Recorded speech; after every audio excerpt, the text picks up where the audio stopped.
Hello there, my name's Will Ashon. I wrote a book called When is the Present for Juxta Press, who made this beautiful little book with a hologram on the front. Obviously due to current circumstances we can't do any bookshop events, so Juxta asked me to answer some questions for a video, which I'm doing. I've put some books, I've set myself up with some books behind me so that if you get bored you can look at them, and also next to this window so that I can do this. Right, so the brief from Juxta Press was they were doing a series of books where they wanted writers to pick a portrait and then write a essay, I guess, really, about the portrait, and I chose My Mother, Bolton Abbey, 1982 by David Hockney. It's one of his photo joiners. I don't know if I can zoom it in so as you can see it a bit with some fancy lighting effects there. So it was one of David Hockney's photo joiners that he did in the early 80s. Why did I choose it? It's a slightly backward story in a way. I tend to pick my subjects by forcing myself arse first through a hedge and coming out the other side and seeing what I can make from the twigs and so on that have stuck to me. So in this case, I was already working on a series of pieces which were collaged direct reported speech. If you're interested in that, you could have a look at my website, www.yourwordsnotmine.net. Don't know if you'll ever manage to figure that one out from that, but there we are. So I was doing these collaged pieces of direct reported speech, and I thought it might be quite interesting to do something like that for a piece of art. So it made sense to me to choose a collage of some sort, and I had a number of ideas about that, but one of them was to pick one of these David Hockney photo joiners. The pictures that really affected me, that I really loved when I saw them as a teenager, when they were still relatively new. And I like the idea of making a collaged piece about a collage.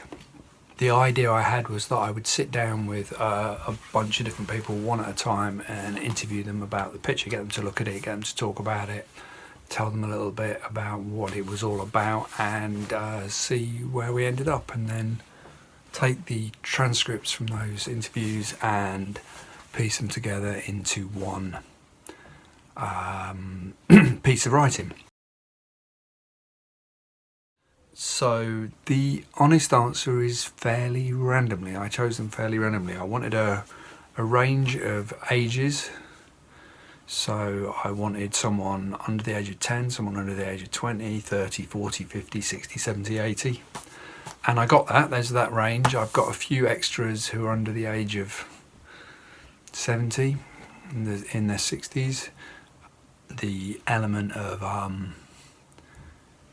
chance, I guess, contingency in these things is one of the things that I like about the project. So I try not to get too het up about things having to be done in a particular way.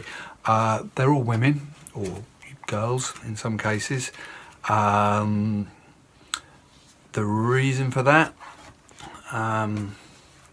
well, the honest reason is that I was also at the same time, I'd already began a project where I was, where I still am going, well I'm not at the moment because nobody's ever going to be able to do it again, but at the time I was going hitchhiking regularly and then interviewing the people who gave me a lift in much the same way, about where they were going, what they were up to, anything really, and collaging those interviews together.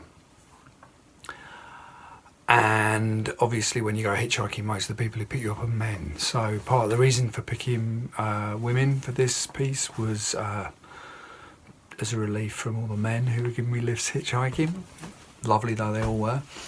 But also it's a picture of a woman. It's called My Mother, so I thought it would be interesting to get women's responses to that piece. So I'm going to read a short section from When Is the Present. As I say, it's a collage of multiple voices, and each little section spoken by a different person is numbered, and then at the back there's a line index that tells you who said what, or you can just read it and enjoy it as it is, with the numbers in the text. So each time I say a number, that means a different person's about to start speaking, although it may be someone who's spoken just before the previous person, or it might be someone completely different. And I'm going to read basically a short section from the very end of the book. 11. It's a sort of dissection of life, basically, isn't it? Because now she's gone. Eventually, everything will crumble, fall to the ground and into dust. So it's a tribute to his mother, I think. But I could be wrong. I don't know what he'd say. I think artists, most of the time, they don't want to tell you why they've done a painting. 12. Otherwise, if you actually know what's happening, it's not that interesting. 13. And every person, every viewer has a different way of interpreting what they're looking at, so it could mean a lot of things. 14. Multiple viewpoints, a cacophony of opinion. 15. I don't see it as melancholy. 16. You could see it as a celebration of life. 17. Memory of the past, something that happened in a place where something happened, where there's a ruin of our past. Memories are ruins of our past, aren't they? 18. That contradiction of life and death. Although there's loads of gravestones and an old lady in that run-down building, there's also so many trees and really fresh green grass. 19. It is very sad. It is a sad picture, I think. 20. And then you've all these dead bodies under the ground, and a soon-to-be dead body, because you have this old woman who could very well be remembering something with that contemplative, pensive look on her face. She herself is a memory. She's like a living memory. 21. There's a lot of time in it. 22. It is his mum, isn't it? It is. It's all about his mum. That's a relic, that's all sinking, and this, it's going down, isn't it? Steps going down. 23. You often do think about time in relation to older relatives. 24. It makes me feel like when it's been raining and then you get lots of rain in your boots, or you feel very cold. That's what it makes me feel like. 25. It's almost like turning his mother into a monument by placing her there. What once used to be a seat of power and a really prominent and important place, and he puts her right in the middle of it. 26.